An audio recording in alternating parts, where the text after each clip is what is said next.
From the Great Basin to the Rockies to the four corners of Utah, Colorado, Arizona, and New Mexico. Welcome to KMMU Main Street Media Utah.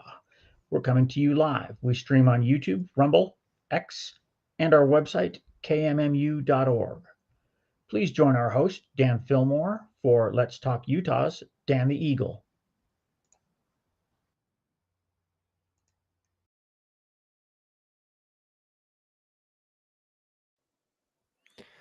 What is up, YouTube? Thank you so much for tuning in again every Wednesday at 4:34. Dan the Eagle.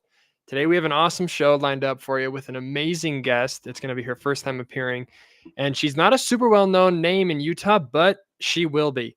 Everyone is going to know this lady by the end of this interview and in the next couple of months. Lots of big things are happening.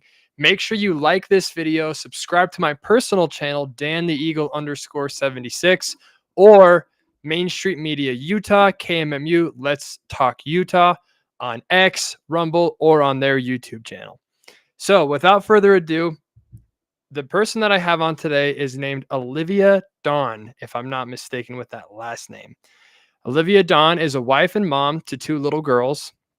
She has served in every level of the Republican Party, including state party secretary, Davis County party secretary, fundraising chair in her county, and more.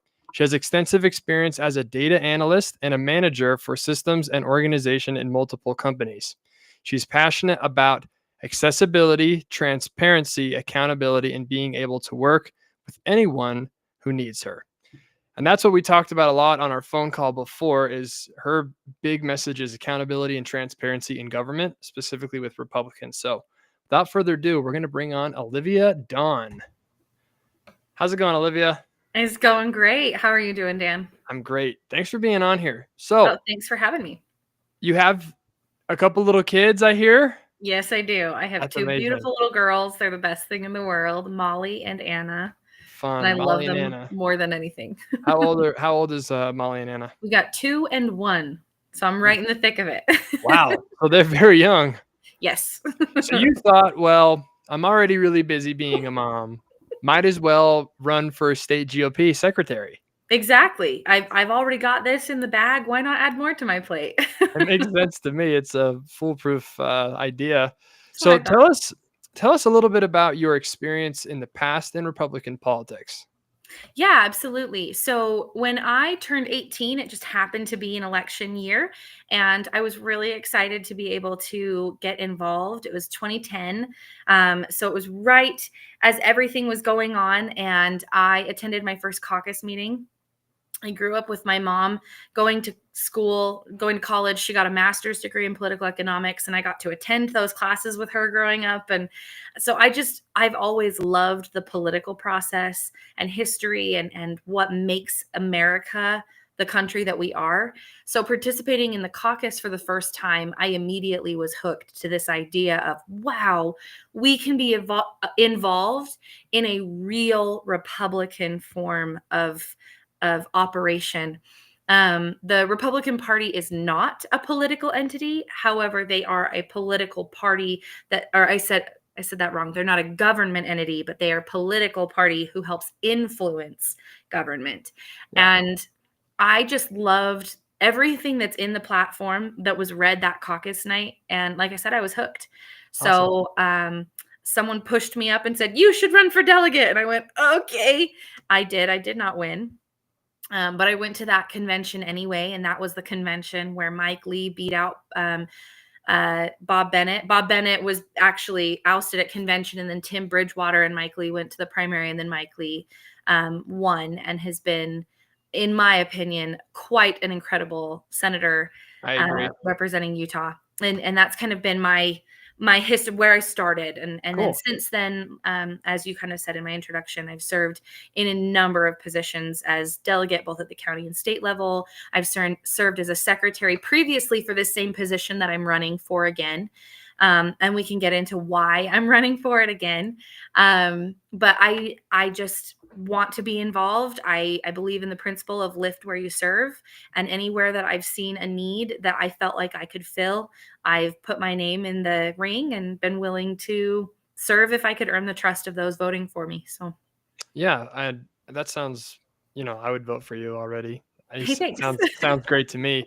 So tell us a little bit about you were the GOP secretary, but let's take a couple steps backwards, because when someone hears GOP, they think, oh, the Republicans. What does that actually mean that you were running for the secretary of the GOP in Utah? Yeah, absolutely. Okay. So there's the RNC, the Republican National Committee. That's their headquarters are in DC. They are the Republican Party for the entire nation. And Okay. each state has their own Republican Party. And within each state, there's organizations that then make up that state Republican Party. We all kind of fall under the umbrella of the federal, of the national party, but we all also are very much, we believe in leadership from the ground up. And so we then have, like I said, that state representation or organization, and then counties as well.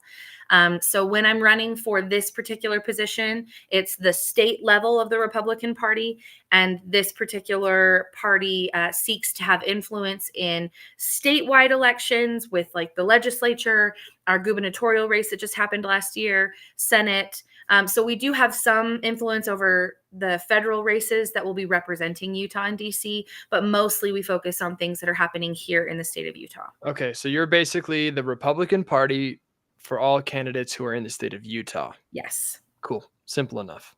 So, I mean, if you were to ask the average Utahn how the Republican Party is doing in our state, I think that people would be happy with them.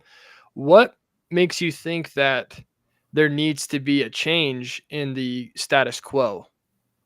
I think that there's a lot of people who would probably say that they're happy with the Republican Party, but I think there's also a lot of people who would say they're dissatisfied. I think those who are saying they're dissatisfied are probably frustrated with those who are elected holding Republican position. They're elected and they say that they're Republican, but then they're not voting in line with the principles that the Republican Party espouses. As a Republican, we have a platform that identifies us. All political parties are specifically designed to unite people under common principles and values. Sure. So the Republican Party has our platform, the Democrats have their platform. Every other party in Utah, we have United Utah, the Green Party, the Libertarians, all of these different groups, and they all have a platform that is the things that they espouse, the things that they uphold. And in Utah, we've had, for example, Mike Lee and Mitt Romney. They both are very, very different. So the question is, are they both Republican, or is one of them maybe not espousing the Republican principles? I tend to lean towards one of them was not representing the Republican principles as laid out in our platform. And so what I want to do as an officer within the Utah Republican Party is to uphold our party documents that dictate a very specific way that the party should be organized and managed, which as secretary, it's the nitty-gritty stuff that I would be doing, is the organizational stuff more than anything. But also I want to make sure that we are uniting fellow Republicans with that platform. And if there are people who are truly dissatisfied with the way the Republican Party is being represented in the elected officials that are going forward as Republicans, I want to kind of highlight this platform and help people across the state recognize, okay, this is the party for me. That is a platform I align with. And if not, graciously and sincerely invite those who are dissatisfied to find somewhere else where they feel they fit better. That sounds awesome. If there is a candidate, I guess, because you said that most of what you do is state level. Mm-hmm. And so Mitt Romney didn't really have to do much with the state GOP, I'm assuming. He's elected in the state of Utah, so we still facilitate. So the Republican Party has our conventions that pick the person who will then appear on the ballot as Republican. So the state GOP did pick Mitt Romney. He ran, and I believe he ran unopposed the most recent time he ran. I can't remember all of the specifics there, but yes, in our closed conventions that only have delegates elected at caucus participating, there's a vetting process that then allows for people to be elected at that convention, and then they go on to either a primary or the general ballot, depending on what their vote totals were and how that all played out. Well, let me ask you this then, because I think Mitt Romney is obviously the biggest example that, of someone who would not be considered very Republican. I mean, you look at the way he acted on COVID, on immigration, on Black Lives Matter, on impeachment of Trump. It was like basically a nicer Democrat. That's how it appeared. I mean, I don't want to get you in trouble, so you don't have to answer this question. But do you see any Republicans in the state of Utah that are in the government of Utah that follow under that same kind of rubric? Yes, I do. There are. I would be happy to discuss all of this, I don't hide a whole lot behind these types of things. So I will speak frankly, but I think there are definitely people who espouse very similar beliefs to Mitt Romney. So I think that is something that I would really care to see replaced. I think our governor probably espouses some of those same Mitt Romney tendencies. Yeah. Well, yes. And there's several people in the legislature who say that they're Republican, but when they vote, they don't align with the Republican platform. And I think at the state level, there needs to be an ability to hold those people accountable. Again, they can hold that elected office, that's fine. But what I want to help change is that if they're going to hold that office, I want it to either be that they align with the Republican Party and then they're called Republicans, or they don't align with the Republican Party and we can say they're not Republican. Yeah.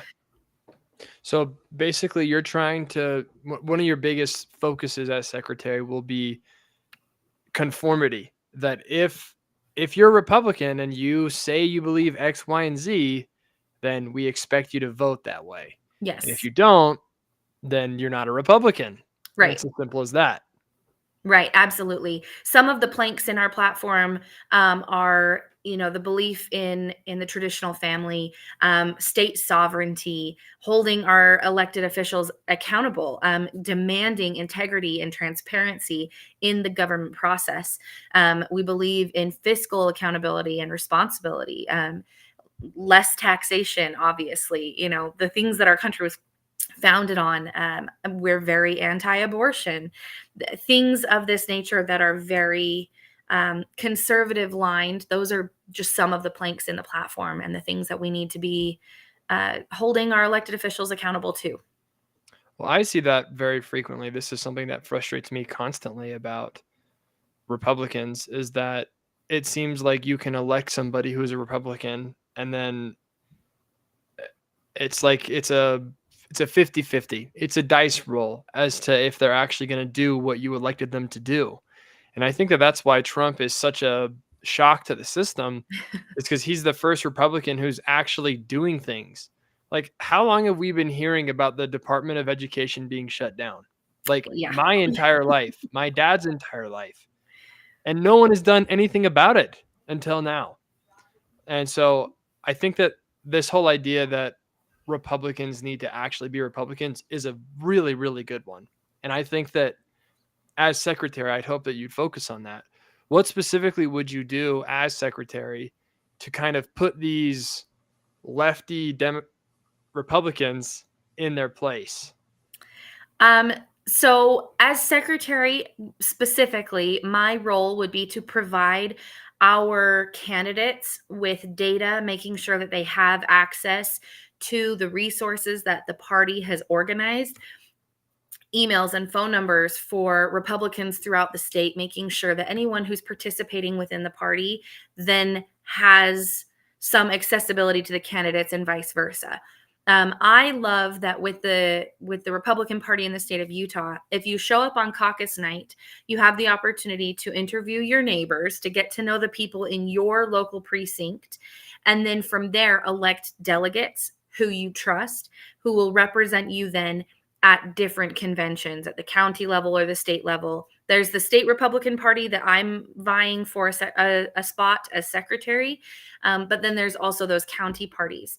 And my job at the state level would be to reach out to those statewide candidates, anyone who kind of falls under the purview of that state thing. So anyone running for Senate or anyone running for Congress in any capacity, but also some state legislator positions that go across county lines, or the governor's race, the state auditor, the attorney general, things of that nature.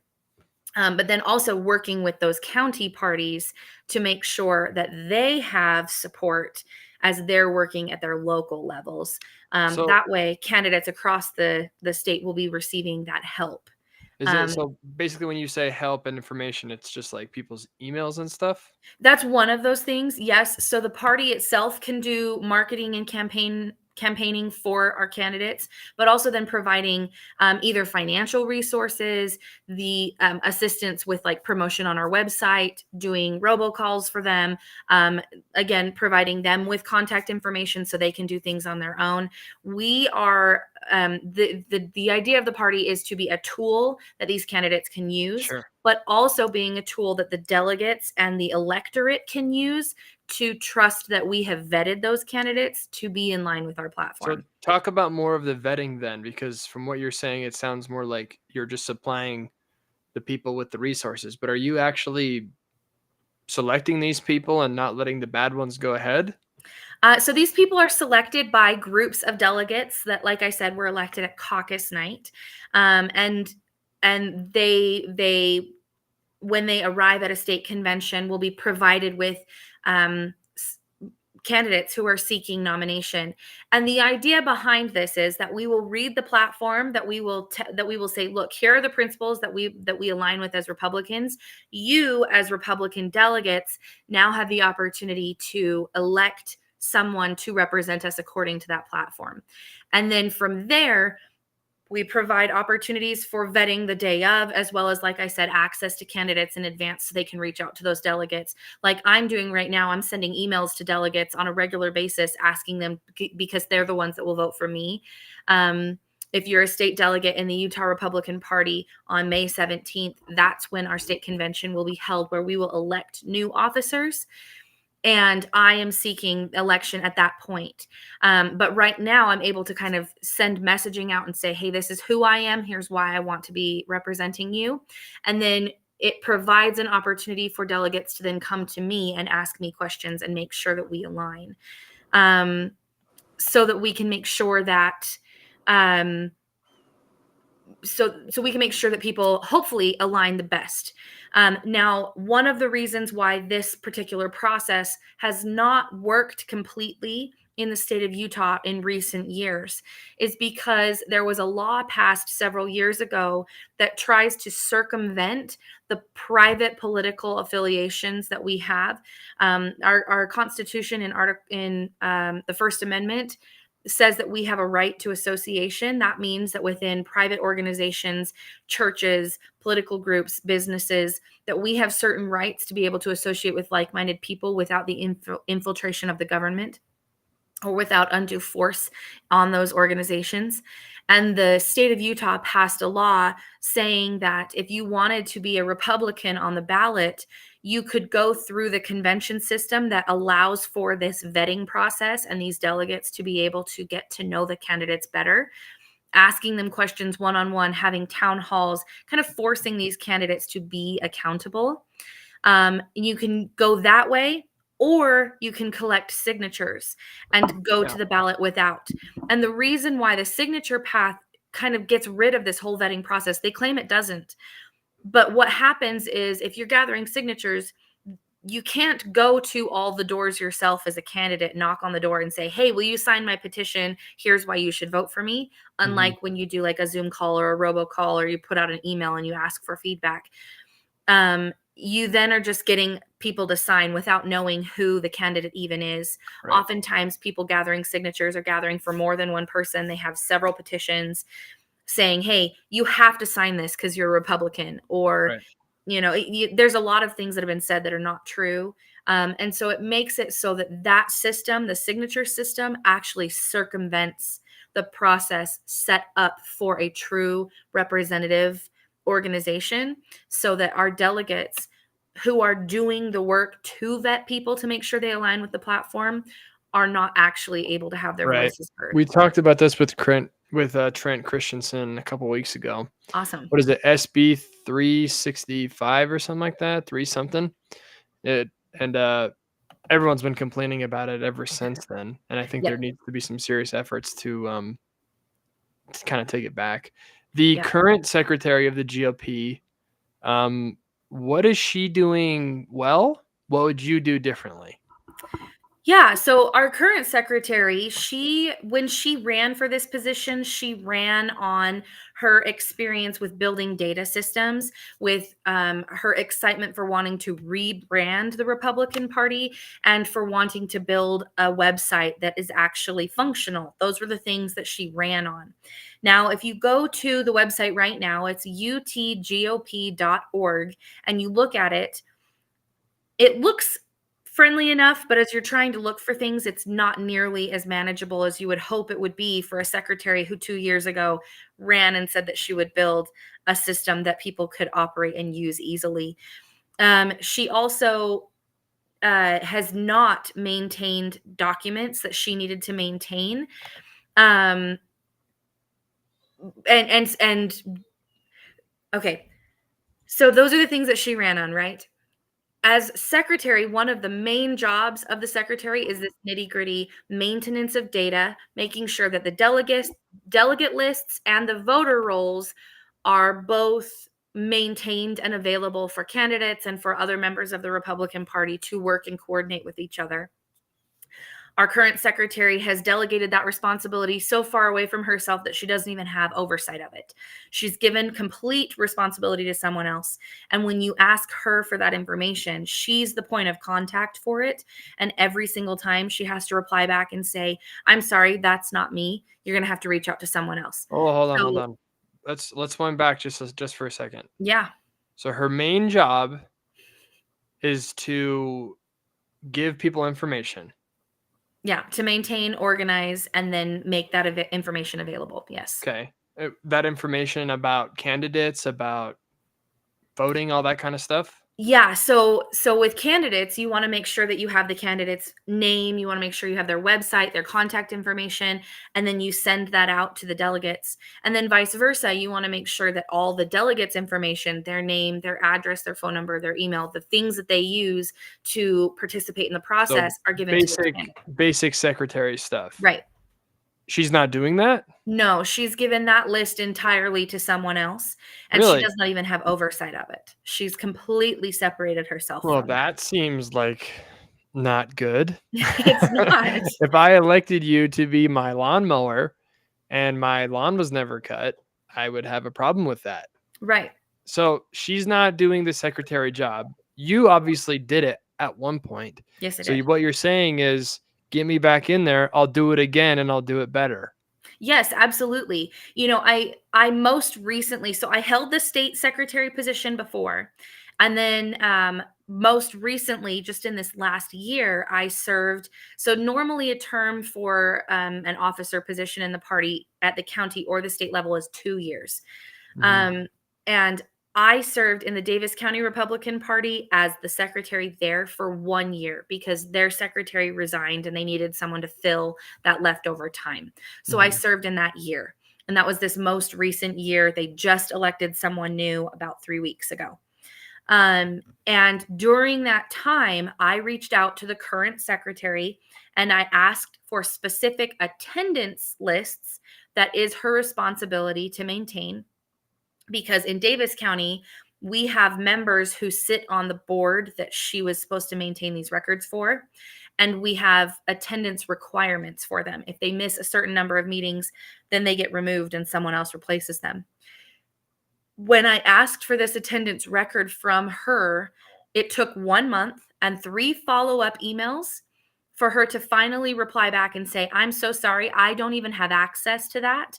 The interns have it, and I'm not even able to access the system. So let me get that and I'll get back to you. So if she's not, I just want to give her the benefit of the doubt. Oh, yeah, absolutely. I don't know her, and I don't know, this. Is it normal for interns to be doing the job of, because I think we've all been interns at some point, and a lot of times that boring work is pawned off to the interns. Is that something that's a normal thing when you were there? Did you have an intern doing your job? You have someone who steps in and helps. When I was secretary, we did have an intern who ended up helping with a lot of those things. Specifically, at the beginning of those meetings, I would have a list that she needed to have, that people needed to check in on, and the intern would check people on in person while I checked people in online. So that way I was doing part of the attendance process and the intern was doing the other part of the attendance process. But at the end of that meeting, I removed the intern's access completely and the document was solely my own. That way the intern could not go in and make a mistake intentionally or accidentally. And I could completely and 100% be responsible for and validate the list and making sure that the attendance was correct. And then if anyone had an issue with the attendance, which is supposed to be public, was published on the website for everyone to be able to see. So they didn't even have to ask me for it. But it took you like a month and a half, right? To publish No, it was done the same day. The same day? Oh, wow. Yeah. Can you believe it? And it was put on the website, and then people could let me know if there were errors that needed to be corrected. And I was the only one that would correct those errors, and I would require proof that they were there, different things of that nature. A witness saying, I saw them there. I promise they were there. You just missed them. And when the secretary told me she did not even have access to this list, it means that not only did she delegate the responsibility, which is appropriate, but she never claimed it back, and she cannot testify to the validity of the document. So I don't know if the attendance records are even correct because she doesn't know if they're correct because she didn't do them. And that's one of many examples. She, like I said, she also handed off. Dwayne just popped up the website, by the way, that we're looking at that you were talking about before. Perfect. It's funny because she says that she was managing this website. And the website did not have any of this information on it until April 22nd of this year. Like I said, she's been in this position for 2 years, and the week after the filing period ended was when she finally published everything on the website. So just in time for her to say that it's all there. So Stafford Palmer, how do you say it? It's Stafford Palmieri Sievert. Palmieri Sievert. That's the one who you're running against. Yes. And she's the current state party secretary. Yes. Who, from your opinion, is not doing her job, is a nice way of putting it. Right. She is doing work for the party, but she is not doing the work of the secretary for the party. And if you are going to be elected to the position of the secretary, you need to do that job first. I have pet projects I'd love to see happen, but only after the job of the secretary is fulfilled. It sounds like what you're saying is if you have a position, then you should do that position. Yeah. If you're a Republican, you should be a Republican. If you're a secretary, you should be a secretary. Right. I can't imagine what you think about a man being a man and a woman being a woman. Exactly that. You were born one way and you stay that way. Sorry about your feelings. Man, you're saying some controversial things, Olivia. I don't know if we can air this. I know. It's too hot for TV or whatever the phrase is. So your biggest concerns obviously are getting the candidates who are right for the job and making sure that people get what they vote for. Right. People get the bang for their buck, the bang for their vote. And on the other side, you don't think that the secretary right now is actually doing the job of transparency and accessibility for candidates. Right. Absolutely. We have not had access to the information. Therefore, there is a lack of transparency with Right. the operations of the party. And when you don't have accessibility and you can't have transparency, then you are unable to hold people accountable. So we can't hold her accountable. We can't hold anyone. Like, they have not allowed, this is not on the secretary specifically, but it's on the leadership team as a whole. The chair is also up for reelection and has a challenger. And I'm supporting the challenger because the party has not allowed, the officers have said no to an audit of anything that's happening. Really? They're claiming to have raised millions of dollars in funding, but we, as the governing body of the party, the board, think of a business. You have the governing board, the board of directors, right? And then you have like the CEO and the CFO who sit on that board, but they don't get to make decisions unilaterally all by themselves almost ever. They're supposed to bring things to the board. Well, the 4 officers are that CEO, CFO, and they're supposed to coordinate with that board of directors in the party known as the State Central Committee. And they have not done so. They have not allowed for audits, even though audits have been requested and asked for. We have a treasurer position who has not given us any information regarding our That's crazy. finances. So That's yeah, they're insane. claiming all this funding and then they're not able to show us anything. So it's a lot of stuff that's like trust me, bro, and I'm sorry, I don't trust anything, especially when it No. comes to, organizations. I'm a very much trust but verify person. I I'm don't a have any don't reason trust to and doubt you. verify. I'm a Right, don't trust, especially if it has anything to do with the government, because right, when's the last time the government really improved your life or was right, completely exactly. honest with you about anything, even on the state level? Honestly. Yeah, yeah, absolutely. I think there's a lot of people who are in elected positions who get into that position so that they can enrich themselves. I've seen numerous occasions where, like, for example, I live in Davis County, and in Davis County, we just barely completed the Davis corridor, which comes off I-15 and heads west so that you can kind of circumvent some of the traffic and take this kind of back highway that just got put in.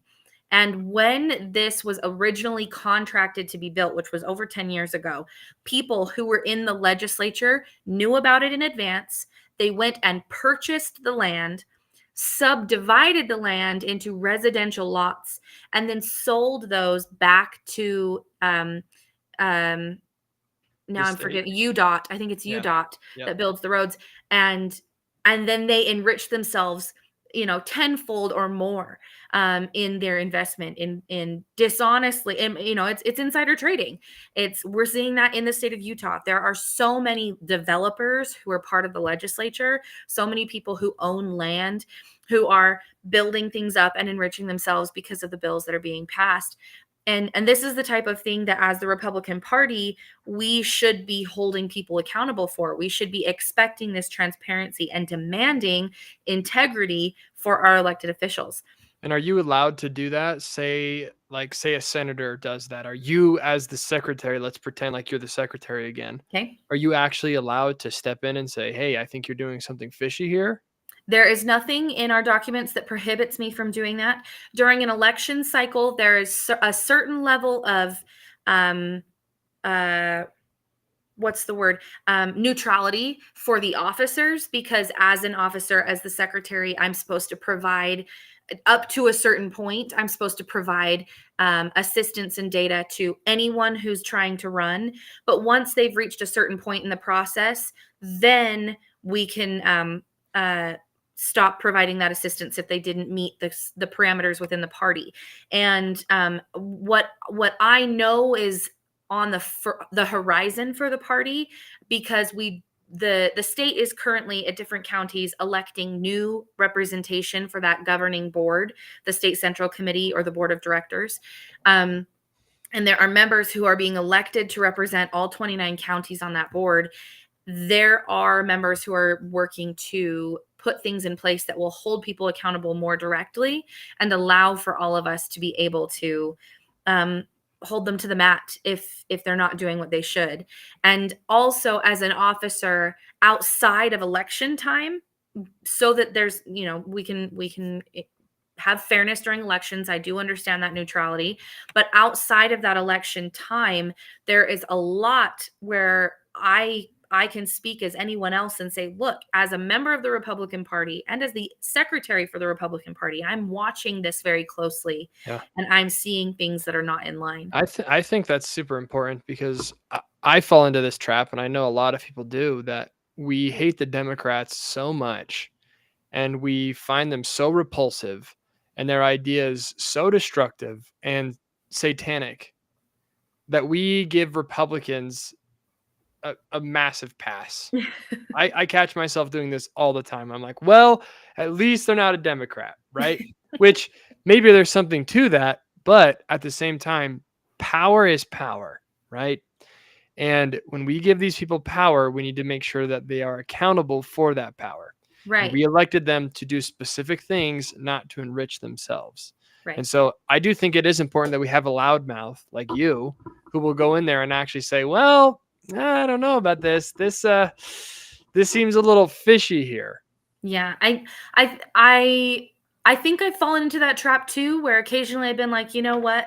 There's shades of gray, and this person is closer to the white side, so I'm not going to call them out first. Right. But I've learned, especially recently, I have some very close friends who are members of the legislature, and whenever they vote in a way that I think is wrong, I will call them out. I will call them personally and say, hey, you just voted for something that is in direct contradiction to the things that I know you believe in. Why? And I try really hard to have those conversations privately first. I don't want to go and just bash everyone on social Sure. media the moment they do something I don't agree with. That's kind of fun though, Olivia, don't you think? Sometimes you do need to do the Not public. very Christ-like. I do appreciate your private conversation first. I think it helps, right? And if there's a lack of ability to hear from people, then you need to seek other methods to be able to communicate. I think Yeah. a few years ago, Mitt Romney came to the convention. It was before he was no longer senator, and he came to speak, and he was booed for like 5 minutes. Like, I he could remember. not even talk because it was 5 minutes of just people booing. And I didn't boo personally, but I was like, I echoed all the feelings that were being shouted at him through this boo, because he had not allowed for anyone to talk to him. Mike Lee holds digital town halls once a month. He reaches out and says, hey, if anyone wants to participate, let's get on this call. I want to hear your questions. Right. He's accessible. Mitt Romney never was. Our current governor is not accessible. So we need people who are going to be accessible. And if they're not, then if you can't have those private conversations one-on-one with, hey, you just did something that I know contradicts what you say you believe, why is that? If you can't have those personal conversations, then you have to go to a more public forum and say, look, I tried to have a conversation. They're not listening. Right. And I think that your attitude, though, of going private first is really what we need, because we're not trying to embarrass people publicly. We want to just get things done. I think that's probably what got you interested in politics, was just like the aspect of actually helping and accomplishing things. Yeah. That's what really drew me to politics, was this is a cool way that I can help people and I can get things done and I can actually maintain my great country. That's what I, went in for. And I think that, like, we're not trying to hurt people or put people down. We want to just get something done. And in order to do that, we elected you for a reason. And yeah, when there's not transparency or accountability, it's really, really hard to do that. So tell us a little bit about when is the election? Yeah, so the election itself is going to take place at the Utah Republican Party Convention on May 17th. So That's in 10 days. Saturday. Yep, in 10 days. Holy cow. Yeah. The convention will begin, I think it's at 10. Doors open at 7:30. So come hang out at my booth, come say hi, get to know me a little bit more. I'd love that. I will also be encouraging you to go check out the other candidates. Stafford Palmieri Sievert is the one who's currently holding the secretary position and the one that I am running against. Rob Axon is the current party chair, and Phil Lyman, who just recently ran for governor of the state of Utah, is running for chair. I am supporting Phil Lyman. I know Rob. I have no ill will towards Rob, but I don't believe that our current leadership team has actually done what the Republican Party should be doing. I think there's been a lot of kowtowing to people who are in authority, believing that if they don't give in to certain pressures, that they will lose access or influence. And truly, at the end of the day, I think that the Republican Party needs to recognize that we are the ones who have influence and can encourage the electorate to do certain things or to go in a certain direction. And we need to care less about the perception that's painted from people who do not align with us, and rather be in charge of our own messaging and our own marketing and destiny. So you said May 17th. May 17th at the UVU, Utah Valley University. Oh, cool. I live right next to there. I will Perfect. definitely show up. So who can vote in this election? So it will be anyone who is elected as a state delegate at their caucus. There are some people who are unable to attend who were previously elected last year as state delegates. So if you want to be involved, but you're not currently a state delegate, reach out to your precinct chair or the people who you know are active in your community, and see if the state delegates in your area are planning to attend. And if they're not, then they have to fill those positions with alternates. And this is an election all throughout the state. So Yes. anyone who is a delegate can vote.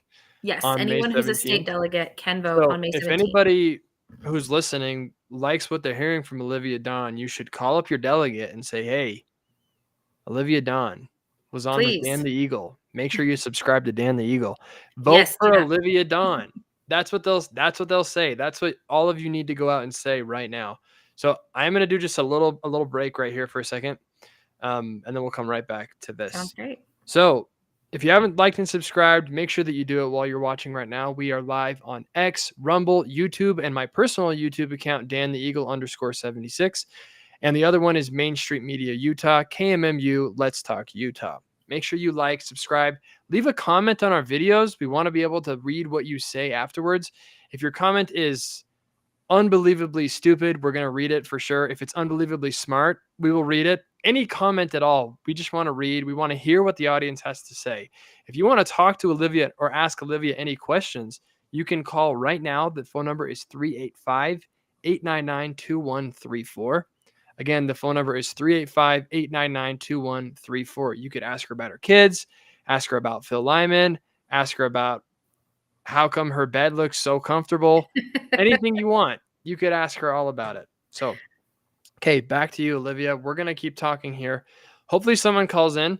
I've only had one call in so far. Again, the show's pretty small. And it was a good friend of mine who was calling in because my guest told him to call him. Maybe we'll get lucky today. Maybe we'll get a phone call. I'd love that. What is your message in like a little soundbite to delegates who maybe like the current person personally and want to, they're kind of on the fence? What would you say to them? What I would say is that 2 years ago, when the current secretary was running for this position, she told me what her plan was, which was essentially to work as the marketing director for the party. And I encouraged her not to run for secretary, but rather to have good relationships with the officers who were coming in, and that they could then hire her to do that job and be paid for it.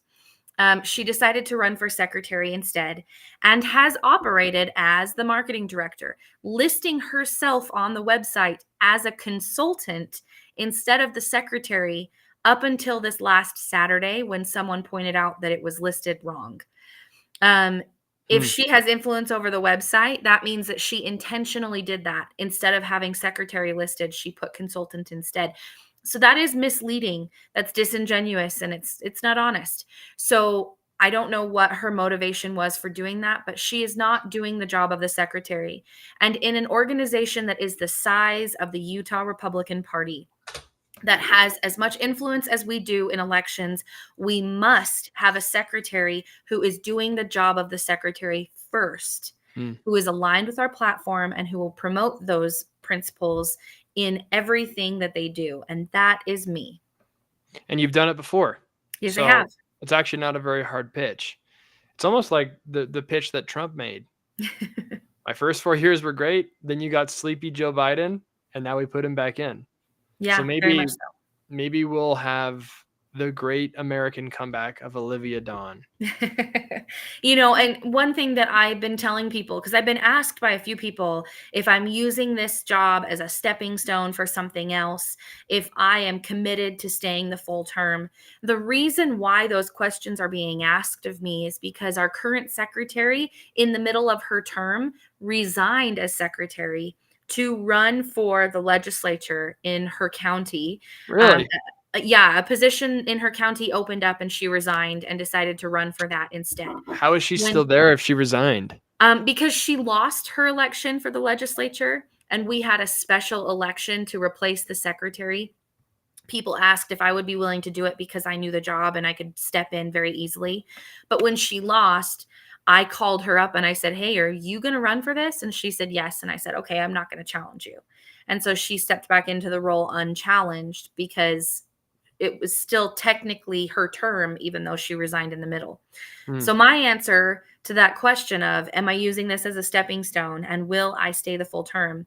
The answer is yes, I will stay the full term. I did last time, even though while I was secretary, I got married and had a baby, but I still served in that capacity for the full 2 years. Something that we do have in common, Stafford had a baby during this term. So I know what it's like to have a newborn baby and be working as secretary, and now she does too. So we're both moms of young kids. But I'm also not using this as a stepping stone. If God directs me to do something in the future, then I'm not closing any doors to opportunities that might present themselves. But I do not have aspirations for anything right now. And except for the secretary of the Utah So Republican. if a position came up in your county for a legislative position, you would not leave the position. No, I believe in fulfilling my word. I believe in keeping my word. If I'm elected to this position, I need to conclude this entire term before exploring other opportunities. A lot of elections, way in advance if they're going to open up or not. So if I'm planning on running for a legislative position or county commissioner or anything else, I know when those seats are open and I can plan my life in accordance with that. I'm not going to run for a position only to then vacate it to do something else. Well, that makes sense to me. I mean, why would you run for something just to use it as a springboard? And yeah, I would say that kind of sets, what's her name? Stafford? Stafford. Is that her first name? Yes. Not a very normal name, but no, she whatever. She made a joke that I thought was pretty funny that her parents gave her a last name for a first name, so it makes it really confusing. Stafford. Anyways, for Stafford to drop out and try to find something else, for me, is pretty disqualifying. Like, I don't think you should be able to do that. If you commit to doing something that you're elected to do, then you need to stick to it. Like, absolutely. There's no reason that you should be jumping ship. Is this position a paid position or is this just voluntary? It's 100% volunteer, and I would say it is definitely a full-time position almost the whole time.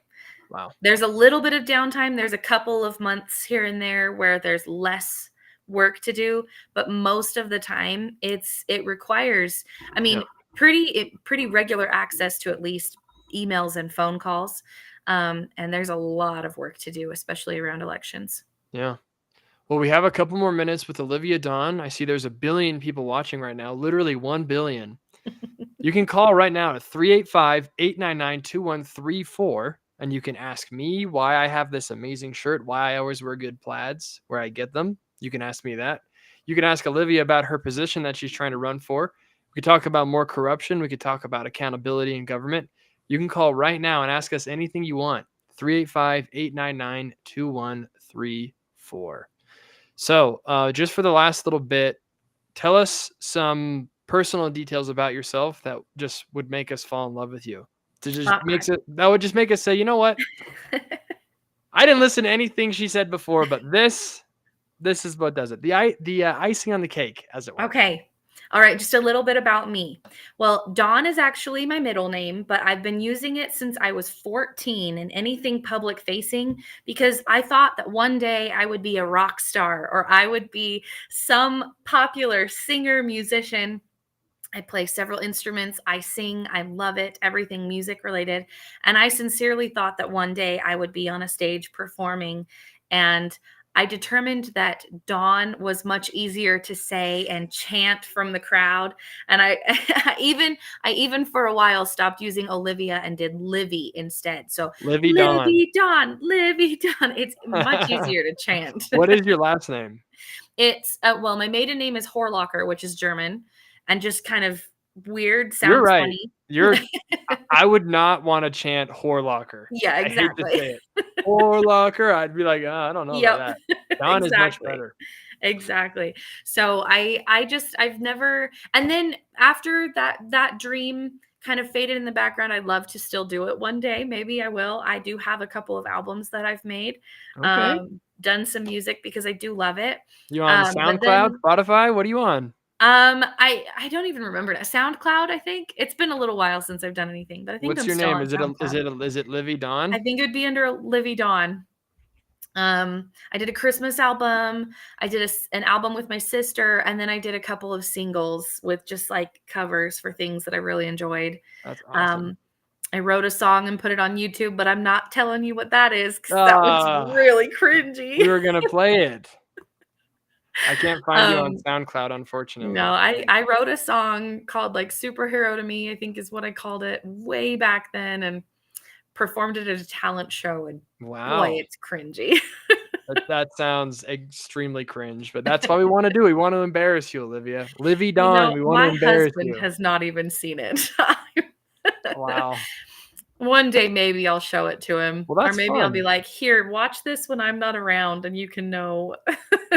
I don't know. Speaking of cringe, there's one last thing that I want to do. Okay. I don't know if you saw this, but apparently, so the Utah legislature banned the showing of flags that were not the state flag, military flags, or the country flag. Yeah. Basically just saying you can't put up pride flags. Right.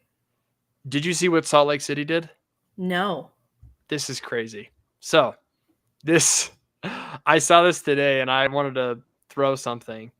So Salt Lake City makes LGBTQ flags official city flags in order to evade Utah flag banning at government buildings. Oh my gosh. And this is the video. Let's just take a listen to what this amazing woman from Salt Lake City has to say. I want each and every resident to look up at any flag that flies at City Hall and be reminded that their community values belonging and acceptance, and that their community values every one of them. Let the Sago Lily send a simple but powerful message. Salt Lake City is here for you. We believe in you, and we love you. Ugh. Erin Mendenhall, she's the mayor of Salt Lake County, and she is a total joke. Ugh. Oh man, just the way she talks, like we are here. She talks like a mom is talking to a baby. Do you know who she reminds me of? The voice. Who? She sounds like Meghan Markle. Yeah. 100%. I mean, if you want to get into that, she sounds a lot like Meghan Markle. This like very demure and it's okay. We love you. And here's what we're going to do to make you feel loved. I'm like, yeah, bleh. It's like, here's this degenerate flag that symbolizes the antithesis of Christianity, the antithesis of godliness. Yes. And we're going to put it on all of our city buildings. And what are you going to do about it? And then if there's any pushback, then we're just going to say, oh, it's just for the people. We want them to be seen. But guess who they don't want to be seen? Christians. Right. They don't want Christians or Jews to be seen. Actually, religious people who are also part of the community. Where's our flag? Where is my LDS flag? Where is it? Why isn't my flag up there? Let's make Is that because you don't care about my values? No, you don't. You spit on them. Yeah, you know what? Let's make a flag that has that sigil lily up in the top, I guess is what makes it an official flag. And then have the Bible, the Book of Mormon, the Quran, the Star of David. Let's make it all on there. Oh, no, and just see the what we Book of can do. Mormon. Just the Book of Mormon. I'm not doing Deal. this all religions are equivalent thing. I'm just going to put the Book of Mormon on there and say, I am a member of the church. Here's my flag. You have to represent me. And if you don't, that's offensive and I'm going to kill myself. Ho, ho, ho. Yeah. That's the argument that they're making, Olivia. Let's see what happens. Yeah. They're not going to do it for me, though. No, They're not they going to do won't. it for me. A straight white male who's Christian? How dare I even say anything, Olivia? No, you don't have makeup on. You haven't grown your hair out and you're not pretending to be a woman. So Oh, they're not that's going to listen to true. you. You know what? That's a strategy. Keep the beard, put on a wig, Keep the make beard. it crazy colored just for the Keep heck the of it. beard. And and just put some lipstick on and see what people say. Someone just wrote in the chat, Dan the Eagle did not kill himself. Oh, man, this was fun. Well, if anyone wants to call, we have a couple seconds left. 385-899-2134. You can ask us any question that you want. But yeah, I'm glad you're on my side on that one. That, man, I saw that just today, and it's just like, you're not doing this to make people feel seen. You're doing it to intentionally degrade Christians. That's what you're Very doing. much so. And we're not asking for our flag. We're not. I was saying that because it's preposterous to ask for your own flag. We just want things to be neutral. Can you just go back to just having the American flag in the state of Utah? That's it. That is all we want. We don't want anything else. You are the ones that are trying to change everything. And when we say don't, you call us names. I'm over it. I'm sick of it. Final word to you, Olivia. You know, talking about the flags, I think I'm seeing a comment from someone named Caleb talking about how the sigil lily has very historic meaning with the flag, and that them putting it on these faux flags, these imposter flags, these feel-good ridiculousness is a spit on history. And I completely agree. It's one of these things where we need to realize where we come from. The change of the Utah state flag to the joke that it is now with the three colors that looks exactly like the Denver flag. It was done specifically so that our history was erased. We lost so much of the meaning behind what was determined so precious to us on that flag.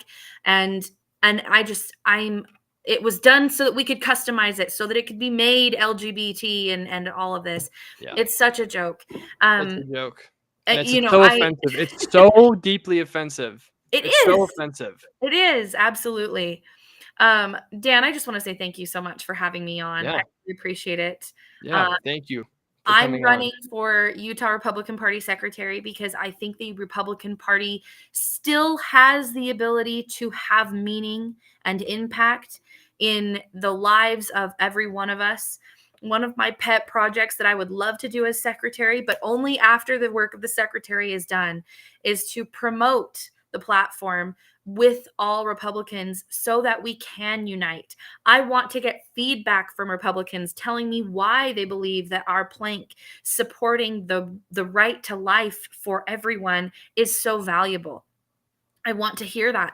I have people who have told me that they are pro-life because they had an abortion when they were younger, and they realize how detrimental that was to them. And they've since recognized that they ended the life of someone who should be here now.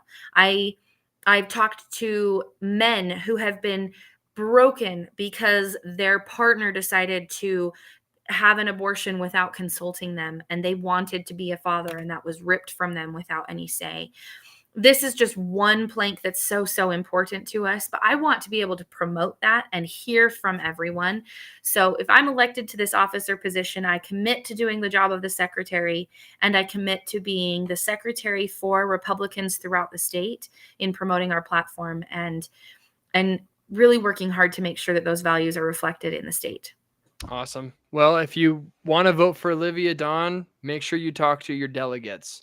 Look up your delegates from where you live, give them a call, harass them, send them a note beautifully written saying you have to vote for Olivia Dawn. You have to. And please email me if you have any questions. My email is Olivia. It's for Olivia Dawn. ODpolitic, POLTIC, POLITIC @gmail.com. odpolitic@gmail.com. Please reach out. I'd love to hear from you. odpolitic@gmail.com. Reach out there if you got any questions. But Olivia, no one called in, unfortunately. Caleb, thank you for leaving a comment. We really appreciate that. And we will leave it there. Next time we're going to be back here Wednesday at 4:30. It's going to be a great show.